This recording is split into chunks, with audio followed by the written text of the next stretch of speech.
it is so funny to me how I react to training camp, because the first 4 practices where there's no pads, every note I will file away the depth chart.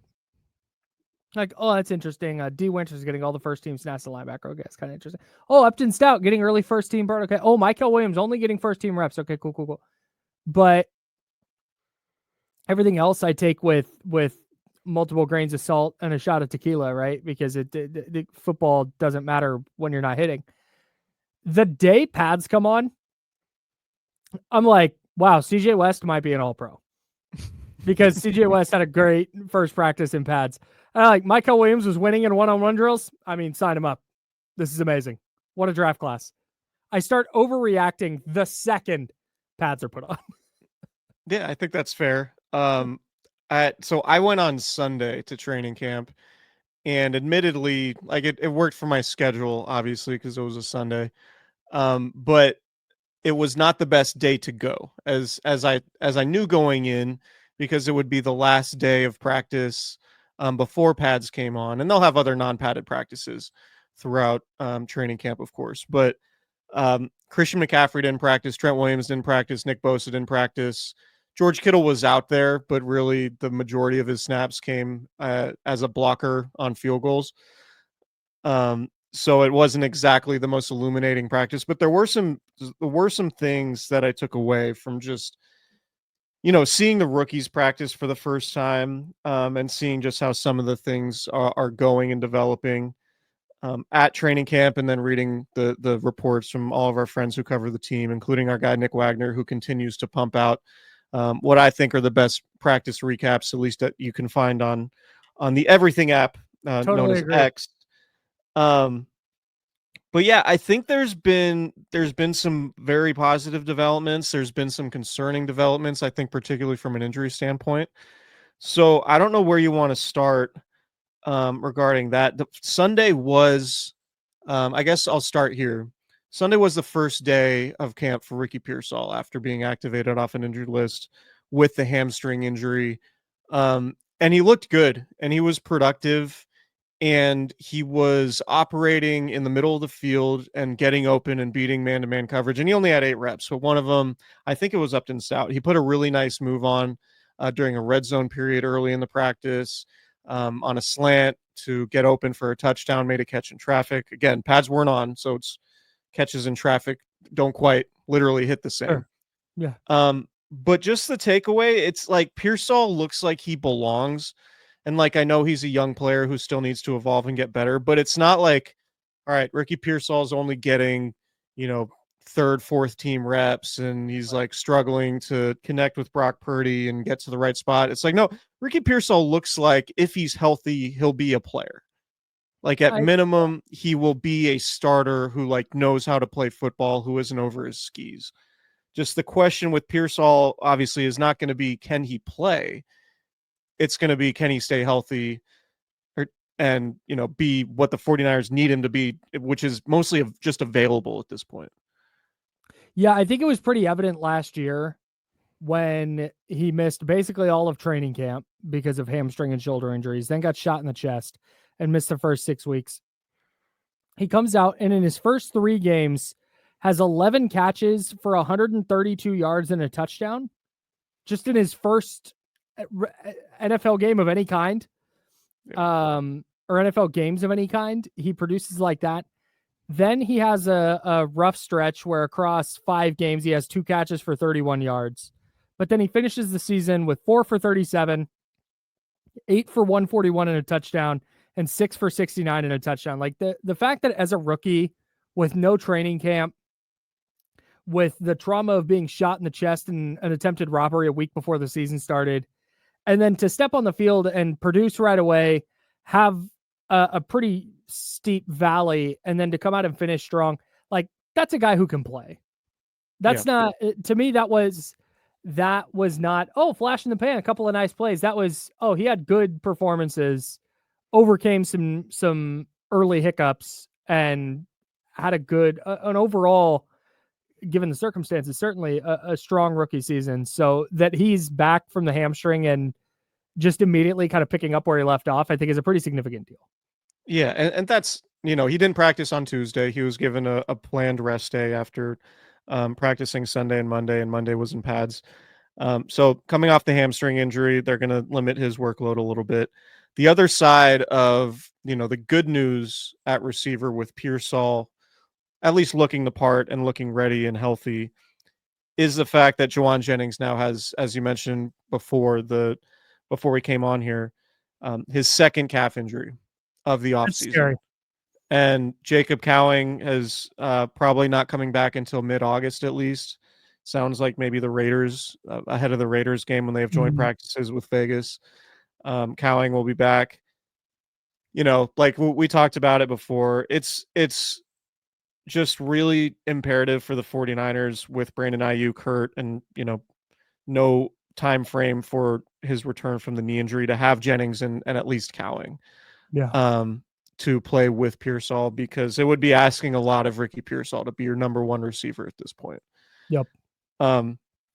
So it sounds like with Jennings, it's not a huge deal. It just might be a recurring thing at this point, but it would seem like there's a possibility to make it worse. So if you do need to, put him on the shelf for a week or two, I think that's probably okay, but it's not great for really any player to miss time in training camp, because I think it's really the more you participate in training camp, the better your position to have a good season, and particularly a good start to the season, which the 49ers need, considering they start the year with 2 road games. Yeah. One's a divisional road game. Yeah, against Seattle, which is going to be a tough game to win.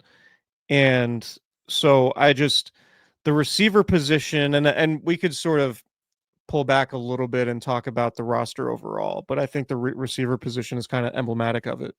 Just not a lot of depth, and you need your guys. You need your top line guys. Yeah, I the red flags immediately go up for me when you see Jauan Jennings has a calf injury for a second time. Yeah. And I think if you're looking for some optimism there, he got hurt on Monday, and got hurt on Sunday. Yeah. On Monday, the team released a wide receiver, Quintez Cephas, to make room for Eli Apple, a cornerback, which leaves them with 10 receivers.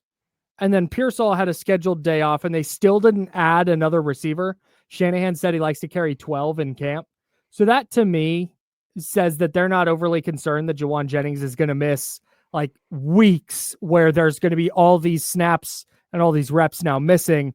It's, he's going to be out maybe these couple of days. There's a day off on Wednesday, and then maybe try and get him back in the mix for joint practices with the Broncos leading up to that preseason opener next Saturday.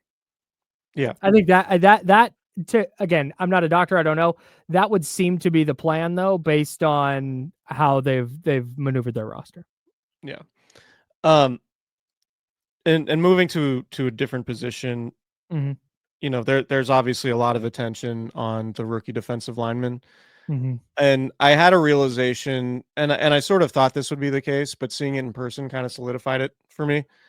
I think Mykel Williams is just going to be very similar to what Eric Armstead was for the 49ers. Like a run defending defensive end in base situations, and then a pass rusher in throwing situations and 3rd and long and things like that. Like, I think he's sort of a direct replacement for Armstead, which they didn't really have last year.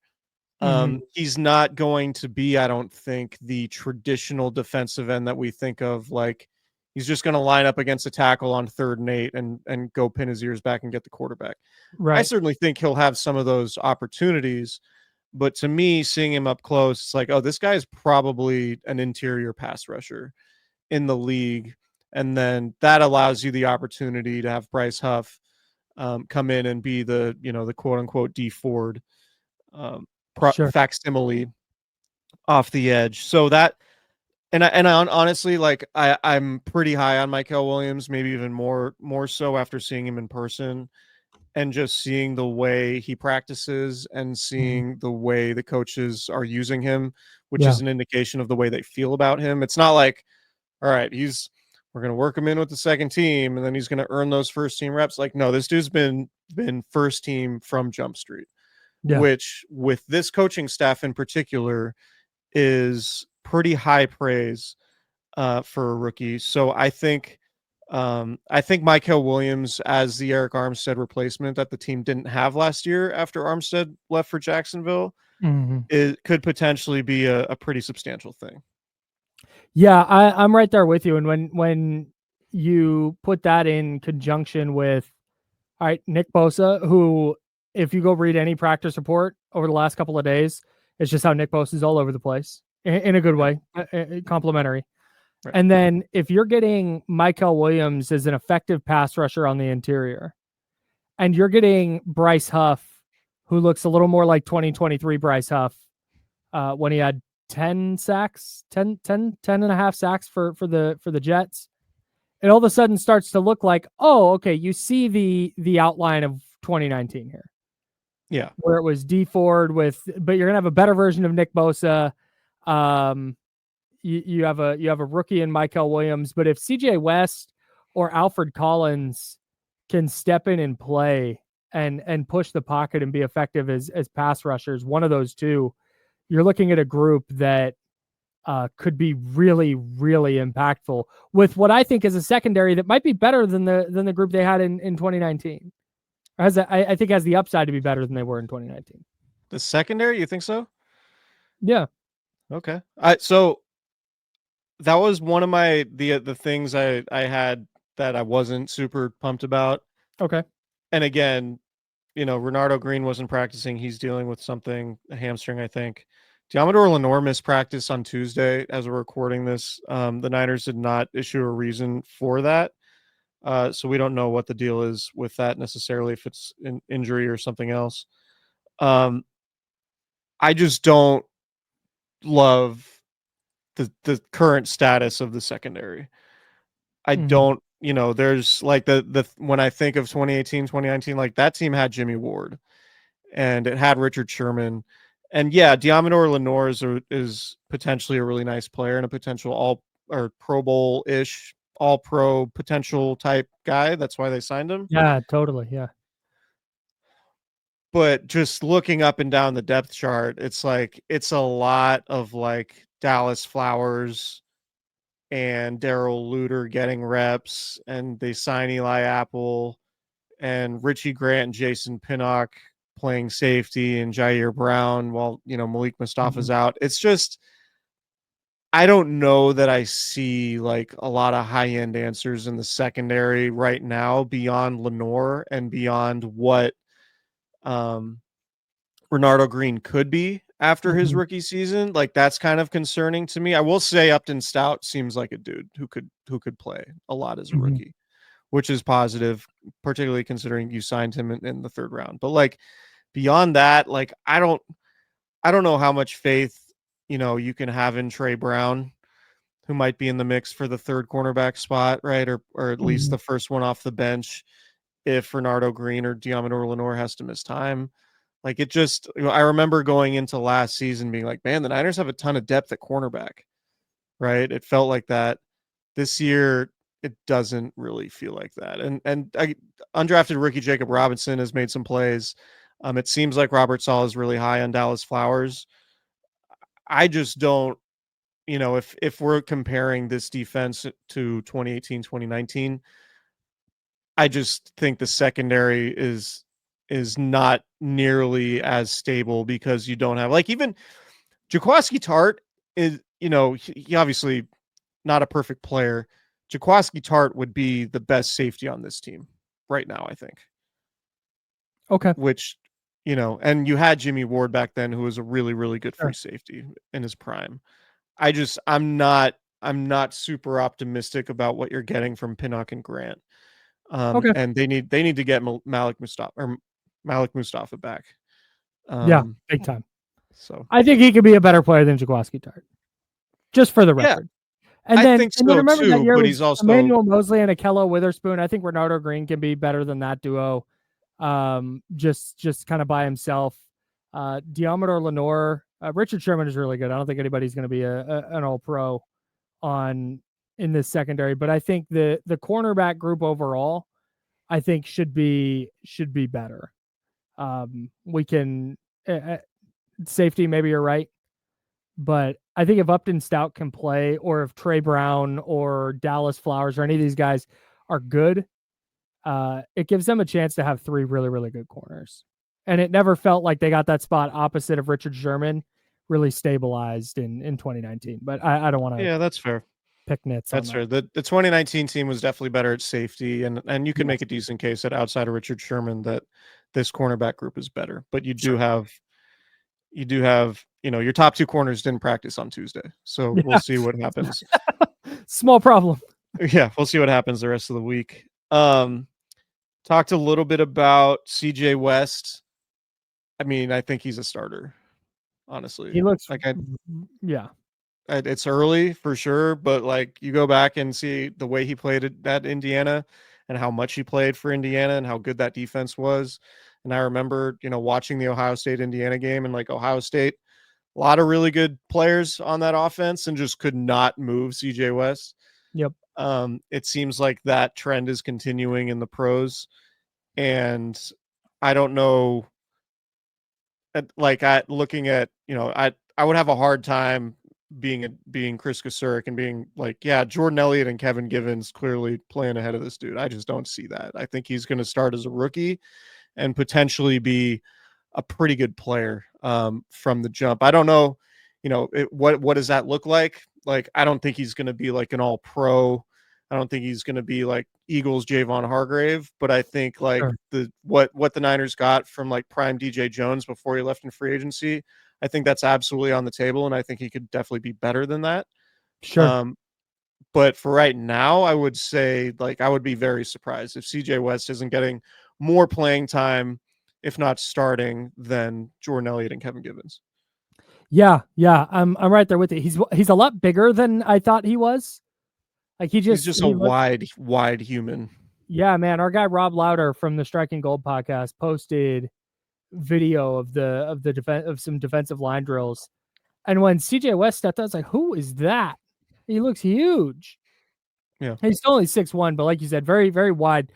Robert Saleh called him a fire hydrant, which definitely checks out. Since we're talking about this 2019 team, real quick, who would you say is this year's Markin Zacha? What? That's probably gonna be my guy.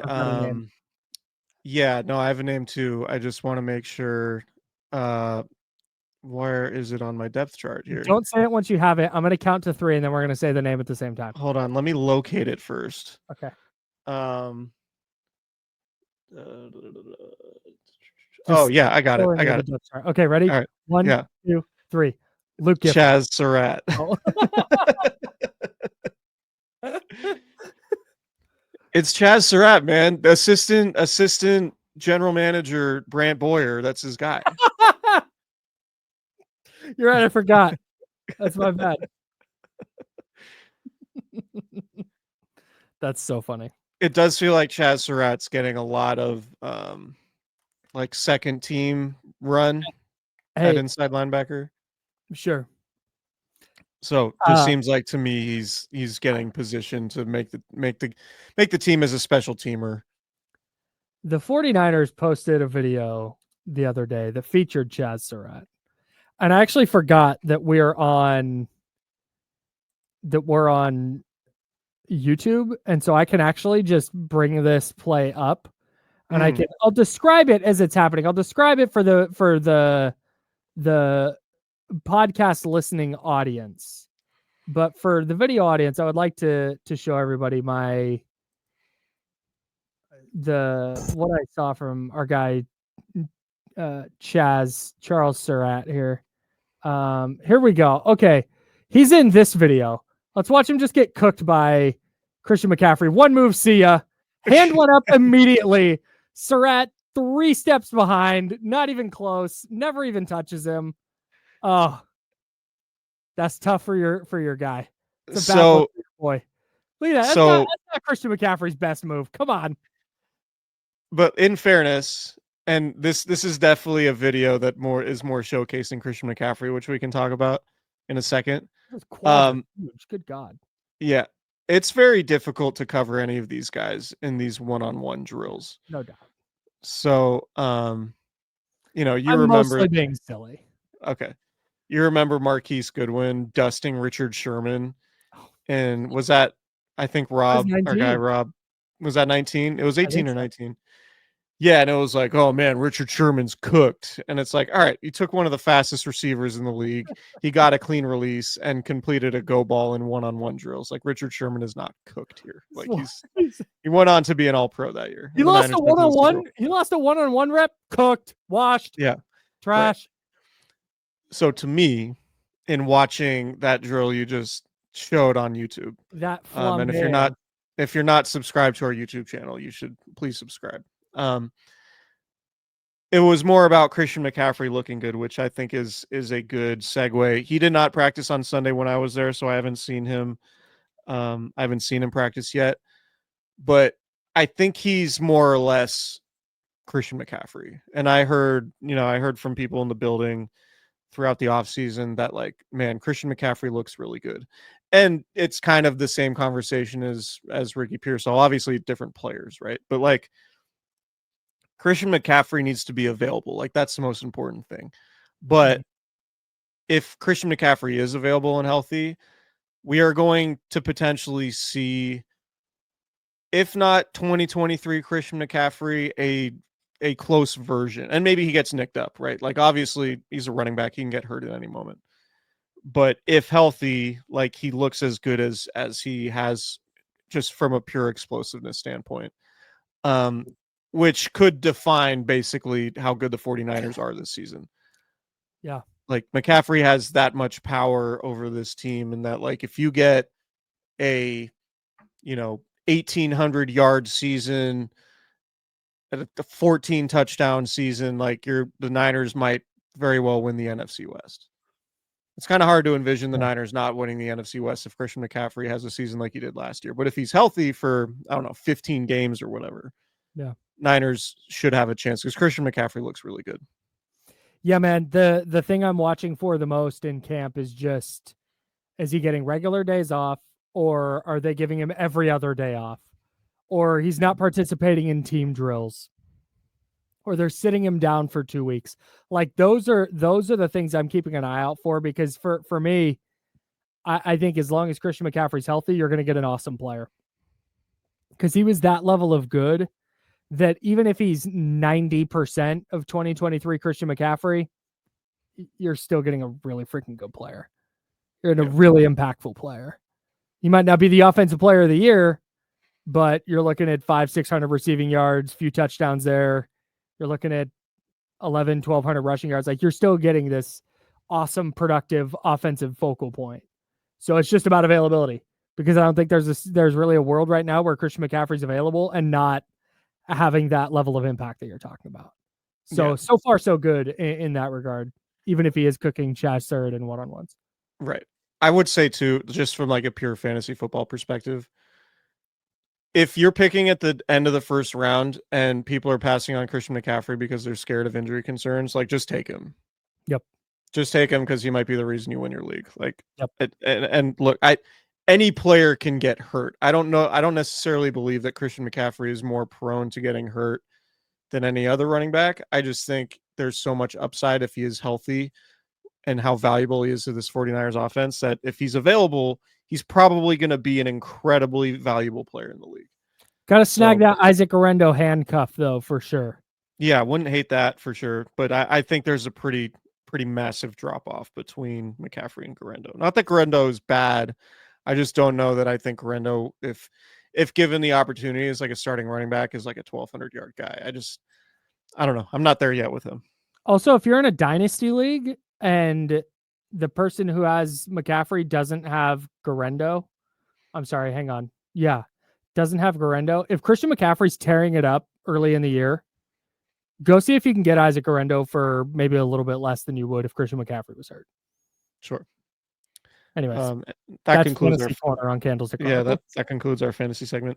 On the not so awesome side, the questions about the offensive line are still there for me. Sure. Ben Barch isn't practicing, which I don't know. Maybe that changes things. He's dealing with an quad injury, I think. Quad. But the point here too is like Ben Barch not practicing shouldn't mean your offensive line stinks. Like Yeah. you should be able to withstand a Ben Barch injury. Ideally, if you're contending for a playoff spot, in the NFC where there are a bunch of good defensive lines that you're going to have to deal with. Can you? I'm just envisioning somebody like Peter Schrager getting on ESPN, and they're doing a roundtable discussion about the NFC West. And he's just like, guys, I've been talking to people in San Francisco, and Christian McCaffrey's back. He's healthy. He looks great. Ricky Pearsall looks great. They got a Juwan Jennings extension done, and both sides are really happy about that. But, guys, I'm down on the 49ers because that Ben Barch quad injury is lingering. I talked to Chris Forrester, and he told me that Ben Barch has Pro Bowl upside, and there was a reason why they were okay with letting Aaron Banks go to an NFC rival. It's like, we have Ben Barch.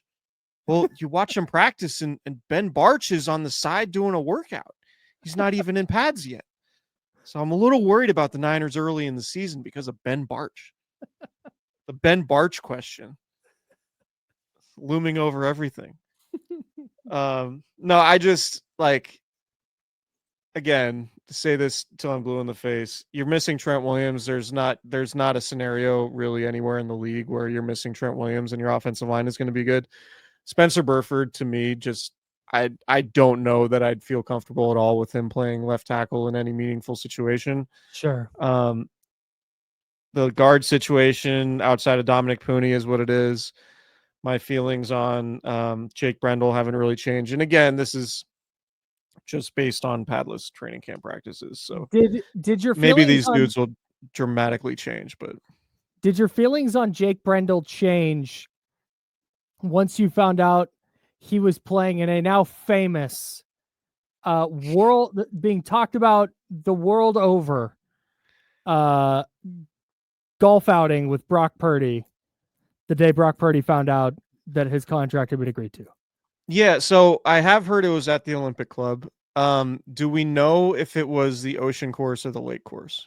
Which one's more expensive?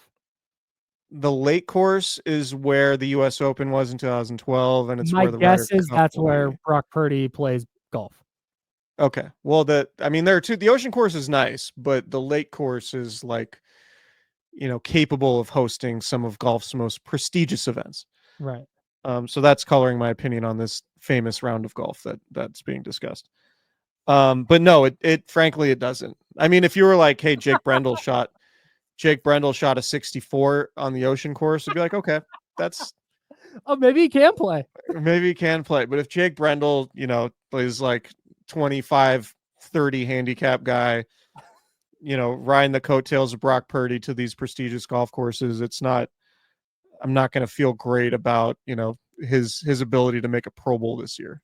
You'd feel better about his all-pro chances if he was just an absolute fucking stick. Yes. Yeah. Like if there was content this offseason of like Jake Brendel in Scotland, like just flighting it down, holding some of those tough greens and showing off some mean short game when the iron shots inevitably roll off some of those tough greens. Mm-hmm. I'd be all in on Jake Brendel as a football player, but you can't spell golf without OL, Absolutely. No, man, and some of this too, the Niners defensive line, very talented, a lot of highly drafted guys, like always. Although some of them are not established, but I don't think the Niners offensive line should be being pushed around as much by the Niners defensive line as it seems like is happening early on in camp. It's it should be better than that, if that's fair. Or maybe the defensive line's just really good. Ever thought about that? Yeah, that's kind of my point. That's the push and pull with this stuff is if the defensive line's elite, then maybe the offensive line isn't that bad. But I don't know that the defensive the defensive line is that elite. Hey, but Just also yet. to get through the NFC, you're going to have to play elite defensive lines.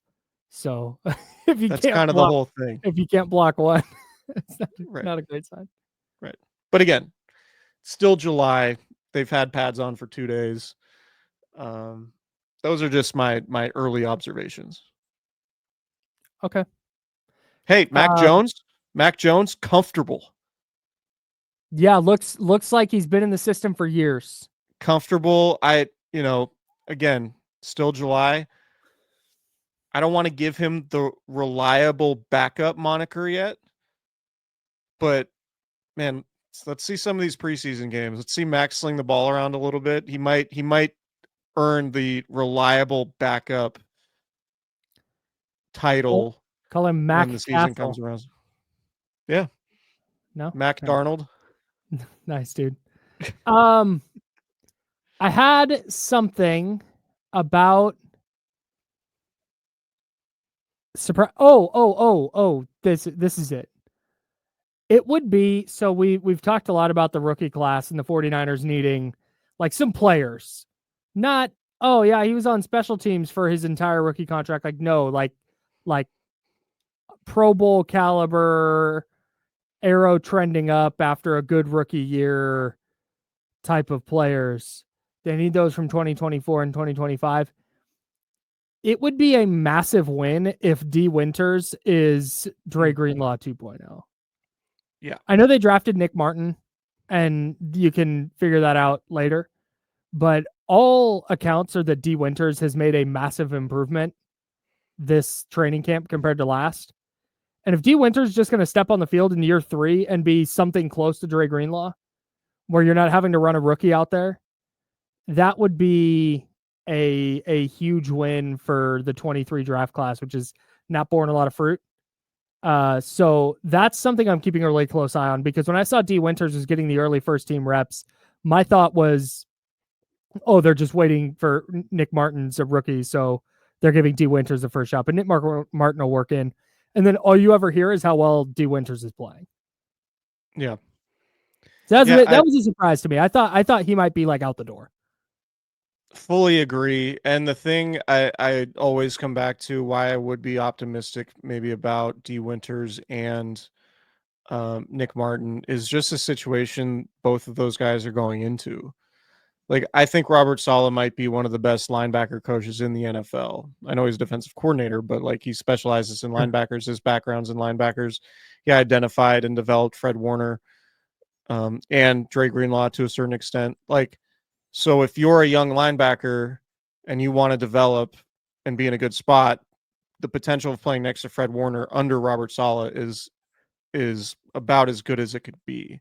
Yep. So, yeah, for Dee Winters to take that step would be incredibly valuable to the 49ers, because like it goes back to everything we've been saying. Like, the most important two things for the 49ers to do over the next however long, the foreseeable future,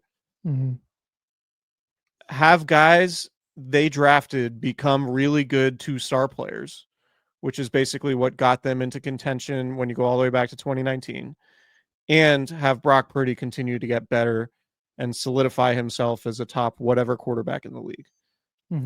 And somebody like Dee Winters absolutely fits that mold, because like so many other guys on this year's roster, they're stepping in to fill a void left by free agents that the Niners did not bring back. So they're cheaper players on rookie cost controlled contracts. And those are the type of guys the 49ers need to step up if they're going to keep this window, this quote unquote contention window open. Yeah. It's going to fall on guys like Dee Winters. So yeah, like I think it's good that Winters is playing well. I think Nick Martin, it seems like he's having a decent camp early on. I will say, like, I think it's good. Gone are the days where you play a traditional 4-3 defense. Like, it's nickel is your base defense now, and you only have 2 linebackers on the field. But you're still going to play with 3 linebackers on the field a decent amount. So I do think there's a decent chance that it's Fred Warner with Nick Martin and Dee Winters on either side of him when you do get in those spots. Yeah, and which, if he isn't bad for the Niners either. Yeah, and if he can play in coverage, it's just another chess piece to use. Yeah. And you run a 4-3 look where, oh, hey, but you've got two linebackers who run like safeties. That could be a pretty big win if they get both of those guys, certainly. But Dee Winters for sure is a surprise for me. Were you and I the ones? I forget. I feel like I had this conversation recently. We were talking about movable chess pieces. Yeah, where did I hear that? Is that? I think we were riffing on just. Is that I feel like the Ringer Fantasy Football Show talked about that. Oh, maybe, yeah. That's what it was. That Yeah, because Danny Kelly called somebody a movable chess piece, and then some other person was like, "They're all movable. Every chess piece is movable." Right. That's goes back to sort of the Geo George Odom like redundancy conversation. Like, sure. yeah, you don't need to say movable chess piece. You can just say chess piece. Yeah. Or if they're super versatile, you could just say queen on the chessboard. Sure. Or he's a versatile Swiss Army knife. Just Swiss Army knife would be fun, I think. Anyways, that's all I got. Yeah. Should be interesting as camp goes on here. Haven't read Nick posted his practice recap 26 minutes ago. Maybe we pause the podcast, read Nick's recap, and then come back and finish the episode. I'm just kidding. We're not going to do that. And then do 40 minutes on hey, we're going to live critique Nick's practice recap here. We're just going to go point by point. You know what's really impressive too about Nick's recaps? Not only are they like thorough and detailed and like interesting, this one is exceedingly long. Just not a typos guy. Like, just does not have any typos. Hyphens in the right place, commas in the right place, parentheses in the right place. Right. And as somebody, I mean, Kyle, you're in a group chat with me and text with me regularly. You know how often I need to hit that edit button on text messages I send. It's unbelievable. Nick is just elite at avoiding typos. So his editors at ESPN must be pumped. But hang on. No. I do have something very quick because I have to go. I have places to be. But one of Nick's practice notes here. On the kicking front, both Jake Moody and Greg Joseph connected on all four of their tries. They hit from distances of 28, 36, 41, and 48 yards. Chris, your thoughts? Yeah, I still think Assistant General Manager Brant Boyer is going to get his guy at the kicker position. And I just think it's going to be Greg Joseph. I just do. Okay. For no other reason than like they seem to just be doing whatever Brant Boyer wants them to do. And I kind of think that this competition might be a little bit of a sham to where they're like, the front office is like, well, we drafted in the third round. Like, let's at least, like, if it's any sort of toss up, I think they lean Moody. Sure. Perhaps. I also think there's a semi-realistic chance that Jake Moody is just a camp leg at this point, and Greg Joseph is the actual kicker.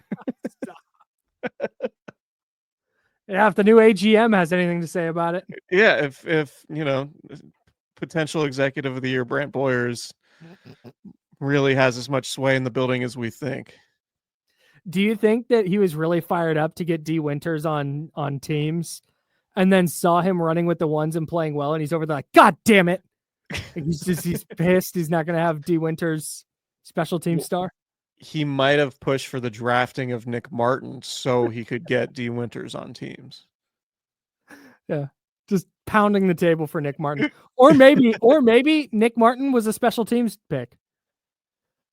Like maybe third round, overdrafting him a little, but man, I'll need to go back. Maybe it's worth doing a deep dive on like going through the 49ers studios, like draft video content and seeing if Brant Boyer is in fact wearing a suit like all the other personnel executives, or if he's wearing like a visor and like, track vest or whatever, coaches wear. I think that would be telling in terms of how much sway Brant Boyer has. Yeah, you can go find the draft content once you get through all the announcements that their new uniforms are coming out on August 28th. If you can sift your way through all those. I enjoyed your post about that. I don't Thanks. know if you want to talk about it now, but yeah, it's I the just the look, Niners have a new social media team, and I would doing the most, point out that they are doing things differently than they've done in the past. way differently. 4 times in 3 days, they've put out content letting us know that the new uniforms are going to be announced on August 28th, but none of the posts show the uniform at all. Not even is that a jersey stripe or is that a pant stripe? Was that gold or cream? Oh my God. Like there's nothing to, it's just, hey, we're not showing you the uniforms. August 28th. Yeah, no, we got it. Thanks. Yeah. We're still a month away. Anyways. I'm fairly certain the uniforms are going to be bad. I'm ready for them to be bad. I will be pleasantly surprised if they're anything north of ass. Yeah. They have the way I'm sort of anticipating the reaction to be. Remember when the Warriors had those t-shirt jerseys from Adidas? They were yellow with like pinstripes. Ooh, I do remember those. This is kind of what I think is coming. Like something that's going to draw a similar level of ire from the fan base. And look, oh, I have an official prediction. Okay, give me your official prediction. Real quick. Gold textured helmet. Okay. So it'll be a gold helmet with the Niners logo, but it's going to be textured like it's going to look textured like a gold nugget. I kind of think it might be the floating SF, which they talked about in the rebranding. Yeah. Maybe a helmet with the floating SF instead of inside the oval. Okay. I don't hate that. I'm going to piggyback on, that's my prediction now. I'm going to make that my prediction now. Okay. Black jersey with heritage cream numbers, but the numbers have map lines on them. Ugh. That's what I think is happening. And then black pants with the piping with the map lines on the piping. And then black socks. There's no scenario where they make a black jersey that looks good. Facts. This is just yes. Red or white. Yeah, red or white. I will say, and like obviously this is, if you like black uniforms, I'm not going to tell you you're stupid. I just don't like black uniforms for teams that don't have black in their like traditional color palette. They do look cool on the shelf. Like when the Niners had those black uniforms that they modeled after like the quarterback practice jerseys that Colin Kaepernick pushed for, those look cool on the shelf. And like, I get it. They look cool on the shelf. They look horrendous on the field. Yep. Particularly given like, no, this is the San Francisco 49ers. Like the like why they would ever have any uniforms that aren't just red and gold or white, red and gold, like just is, would be ridiculous to me. So there's no scenario where the black uniforms look cool. I understand the shelf appeal for fans. Great. If you want to buy those, go ahead. But yeah, I'm not optimistic about what this is going to be. Me neither. Anything else? August 28th. That's when they're dropping. August 28th, everybody. I don't know if you've heard. Lock in. Yeah. All right. I'm going to go read Nick's practice recap. I'm going to aggregate it. Great. Love that for you. Subscribe to our YouTube channel. 5-star reviews, please, wherever you listen to your podcasts. Sources are saying merch is in the mix. May or may not be coming from a noted sponsor of this podcast. May or may not be coming from those who are responsible for this hat I'm wearing, which you'll have to see on YouTube to grasp how awesome it is. It's honestly like my favorite hat I think I have. It's so sick. It looks so good on you. Oh, thank you so much. A lot of just tremendous details on this hat, which you can see on our YouTube channel. But yeah, subscribe to our YouTube channel. Maybe we'll do figure out a giveaway for this potential new merch tied with people subscribing or commenting on YouTube videos. So we will talk to you guys soon. Enjoy the rest of July, and we'll probably talk to you in August when it's like really training camp time. See ya.